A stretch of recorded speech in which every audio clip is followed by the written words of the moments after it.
سب نے مفسرین نے اپنی اپنی بات لکھی. میرے استاذ گرامی یہاں فرمایا کرتے تھے، بھائی اگر تو دنیا میں اپنے بیٹے کو دھوپ میں بیٹھا دیکھے تو تیرا دل پھٹ جاتا ہے. یہ دھوپ میں کیوں بیٹھا ہے؟ اس کو شرک سے بچا، شرک اکبر سے بھی بچا، اصغر سے بھی بچا، خفی اور جلی دونوں قسم کے شرک سے بچا. دنیا میں تیرا بیٹا دھوپ میں ہو تجھ سے برداشت نہیں ہوتا، بتا اگر تیرا بیٹا جہنم میں گیا تو تجھے کیسے برداشت ہوگا؟ آگ میں جلتا ہوا تجھے. اسے اللہ سے جوڑ دے، اسے رسول اللہ صلی اللہ علیہ وسلم کا غلام بنا دے. میرے نبی کریم سید عالم صلی اللہ علیہ وسلم نے فرمایا جب تیرا بیٹا 7 سال کا ہو جائے تو اسے مسجد لے کے جا، 3 سال تک لے کے جا مسجد. 10 سال کا نماز نہ پڑھے تو سزا دے. 3 سال تک خود اپنے ہاتھوں سے ٹریننگ دے، اسے مسجد لے جا، آداب مسجد بتا، اسے نماز سکھا، تو خود لے کر کے جا، بھیجنے کا نہیں کہا. فرمایا جب بچہ 7 سال کا ہو جائے تو اسے مسجد، بڑی محنت کرتے ہیں ہم بیٹے کو بنگلہ دینے کے لیے، بینک بیلنس دینے کے لیے، دن رات ایک کر دیتے ہیں. خدارا سے نمازی بنانے کی بھی محنت کرو.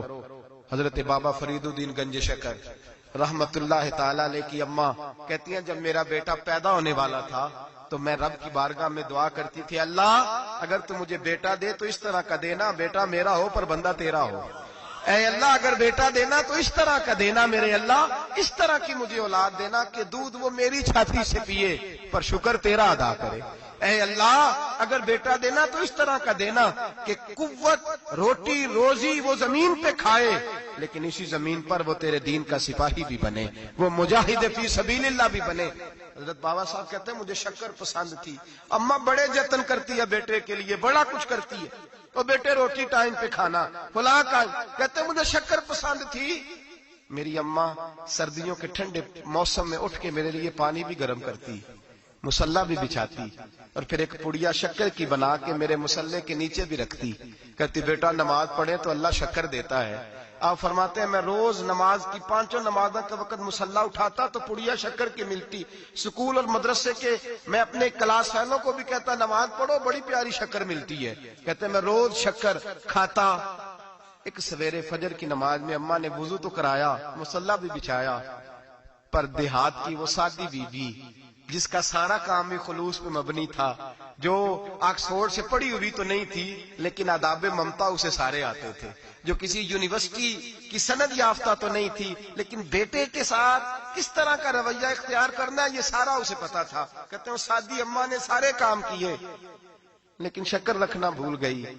بابا صاحب کہتے ہیں میں نماز پڑھنے لگا تو ماں نے یہ بھی بتایا تھا کہ نمازی کے آگے سے نہیں گزرتے، نمازی کے آگے نہیں ہوتے.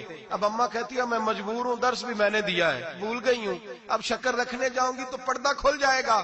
ایک کونے میں لگ کے ماں روئی، بیٹے کی شفا کے لیے نہیں، بیٹے کی نوکری کے لیے نہیں، بیٹے کے اچھے مستقبل کے لیے نہیں. ماں روئی، آنسو بہے تو کہتی کیا ہے، اے اللہ میں اسے اپنے آگے جھکانے کو جتن تھوڑی کرتی تھی، تیرا بنانے کا جتن کرتی تھی. اے اللہ مہربانی فرما میری پردے داری کر، اگر راز کھل گیا تو میرا فرید نماز نہ چھوڑ جائے. بابا صاحب کہتے اماں تڑپتی رہی اور میں نے نماز پڑھ کے مصلی اٹھایا. پہلے پڑیا ہوتی تھی اب تو پورا دریا شکر کا بہ رہا ہے. فرماتے ہیں میں نے وہ اٹھائی شکر کھائی اور میں نے چیخ کے کہا اماں جلدی آ، آج بڑی لذیذ ہے، آج شکر کوئی انوکھی ہے اور آج تو کمال شکر دی ہے میرے اللہ نے. ایک پڑیا کی جگہ پورا دریا بہ رہا ہے. بابا صاحب رحمت اللہ علیہ فرماتے ہیں میری اماں آئی اور میری اماں نے بازو کھولے تو ماں کی ممتا ہی بتاتی ہے کہ اللہ کی رحمت کس طرح کی ہوتی ہے. کہتے ہیں میں نے اماں کے سینے سے لگا تو اماں رو کے کہنے لگی بیٹے پہلے میں شکر دیتی تھی، آج شکر بنانے والے نے شکر عطا فرمائی ہے. ساری زندگی پیشانی سے سجدے کا نور نہیں گیا، ساری زندگی وہ لذت عبادت نہیں گئی، اس لیے کہ استاد نے ڈنڈے سے نمازی نہیں بنایا تھا، اس لیے کہ پیر صاحب نے یہ کہہ کہ نمازی نہیں بنایا تھا کہ نماز پڑھو گے تو روٹی میں برکت ہو جائے گی، اس لیے کہ علامہ صاحب کا وہ بات سن کے ہم نمازی نہیں بنے تھے کہ اس نماز میں بتایا جاتا ہے کہ بیماریاں ختم ہو جائیں گی نماز پڑھنے سے. اماں نے رب سے جوڑنے کے لیے نمازی بنایا تھا.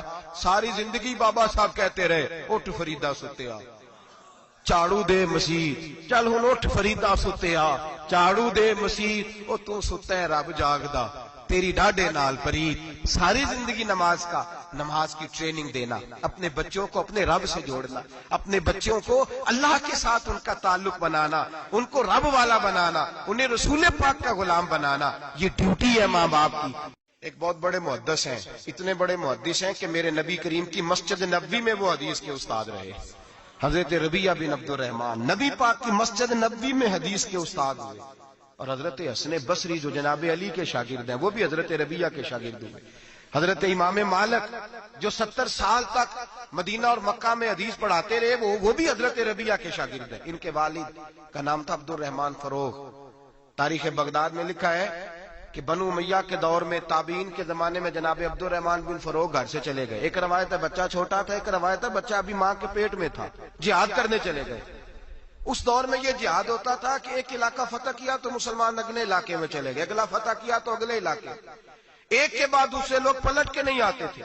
हजरत अब्दुर रहमान गए, 30,000 दिनार बीवी को दे गए, कहने लगे संभाल के रखना। और जिहाद करने निकले तो 27 साल तक घर ही नहीं आए, और 27 साल के बाद आए तो हजरत रबिया मुहद्दिस बन चुके हैं, मस्जिद नबी में हदीस के उस्ताद हैं, बेटा बहुत बड़ा शेख बन गया। वापस आए, हाथ में नेजा है, काली दाढ़ी थी सारी सफेद हो गई, वजूद बड़ा तगड़ा था, कमजोरी आ गई। आए, नेजा पकड़ा हुआ है, घोड़े पे बैठे हैं, मदीना मुनव्वरा में घर है, दरवाजे पे दस्तक दी। हजरत रबिया ने दरवाजा खोला, अंदर दाखिल होने लगे तो कहने लगे बाबा तू किधर घुसता आ रहा है? किधर? उसने कहा तू पीछे हट, तू मेरे मकान पे कब से कब्जा करके बैठा है। बात तेज होने लगी, आवाज थोड़ी बुजुर्गों की बुलंद होने लगी तो अंदर से जौजा ने सुन लिया। वो दरवाजे की ओर से देखने लगी तो पहचान गई, कहने लगी रबिया पीछे हट जा, ये कोई गैर नहीं है, तेरे वालिद गिरामी है, ये तेरे वालिद हैं। अंदर आए, बाप बेटा मिले, असर की नमाज का वक्त हो गया, बड़ा रोए। 27 साल के बाद बाप लौटा, 27 साल के बाद बड़े रोए। नमाज का वक्त हुआ तो हजरत रबिया जल्दी से वुजू किया, मस्जिद नबवी शरीफ चले गए। जनाबे अब्दुर रहमान फरोग ने अभी खाना वाना खाना था, खाना खाने बैठे तो हुक्म देखे शौहर क्या करता है। ये नहीं पूछा कि 27 साल हाल क्या रहा, पूछने लगे मैं तुझे 30,000 दिनार दे गया था, वो किधर है? तो ज़ौजा कहने लगी खाना खा लो, असर की नमाज पढ़ के आओ, फिर बताती हूँ पैसे कहाँ है, आपकी रकम बड़ी अच्छी जगह पे महफूज है। कहते मैं नमाज पढ़ने मस्जिद गया, असर की नमाज के बाद मेरे नबी पाक के मिंबर पर एक नौजवान बैठा है। घर में तो उनका अंदाज टोपी पहनने का था ना, सादे आम लिबास में, मस्जिद नबी में जुब्बा पहना है, सर पे इमामा है, खूबसूरत लबो लहजे में रसूलुल्लाह के मिंबर पर बैठकर, नबी पाक के मिंबर पर बैठकर, पता नहीं आपको इस बात की लज्जत नसीब हो रही है कि नहीं, आम जगह नहीं, नबी पाक के हुजूर के मिंबर पर बैठकर नबी पाक की हदीसें सुना रहे हैं, इतना बड़ा मुकद्दर। कहते हैं हजरत इमाम मालिक जैसे लोग, ख्वाजा हसन बसरी जैसे लोग कागज कलम लेके हदीसों की समाअत कर रहे हैं, उनसे दर्स ले रहे। जनाबे अब्दुर रहमान कहते हैं मेरी नजर उठी, कुछ बूढ़ा हो गया था, कुछ उस वक्त वो टोपी में सादे लिबास में थे, पहचान ना पाया। एक शख्स से पूछा यार है तो जवान पर इसके चेहरे की नौरानियत मेरे दिल को भा गई है तो जवान पर इसका हदीसें बयान करने का अंदाज मेरी तबीयत को घायल कर गया। ये कौन है जो नबी पाक की मस्जिद में बैठ के हदीसें बयान कर रहा है? तो कहते इमाम मालिक कहने लगे बाबा जी चुप कर जाओ, हमारे उस्ताद के बारे में ऊंचे लबो लहजे में बात ना करना, देखते नहीं कितने कितने लोग बैठे हुए खामोशी से। तो मैंने कहा मुझे भी तो बता दो ना है कौन। तो कहने लगे कोई अब्दुर रहमान फरोग नाम के बुजुर्ग हैं, ये उनके बेटे हैं, रबिया नाम है। कहते हैं जब लफ्ज कहे तो मेरे आंसू छलक के बाहर आए और मैं हुजूर की मस्जिद में गिर गया और रोने लगा कि यहाँ और मेरे रसूल पाक सैयद आलम सल्लल्लाहु अलैहि वसल्लम के मिंबर पर और मेरा बेटा। कहते मैं तड़प के घर गया और घर जाके मैंने अपनी बीवी को जब देखा तो मेरे आंसू निकल गए। मेरी बीवी समझ गई कि ये मेरे मुहद्दिस बेटे को देख आया है। कहते हैं बीवी रो के कहने लगी मैंने आपके 30,000 दिनार आपके बेटे को मुस्तफा करीम की हदीस का उस्ताद बनाने में खर्च कर दिए। मैंने वो 30,000 दिनार खर्च कर दिए, 30,000 दिनार आपका बेटा मैंने।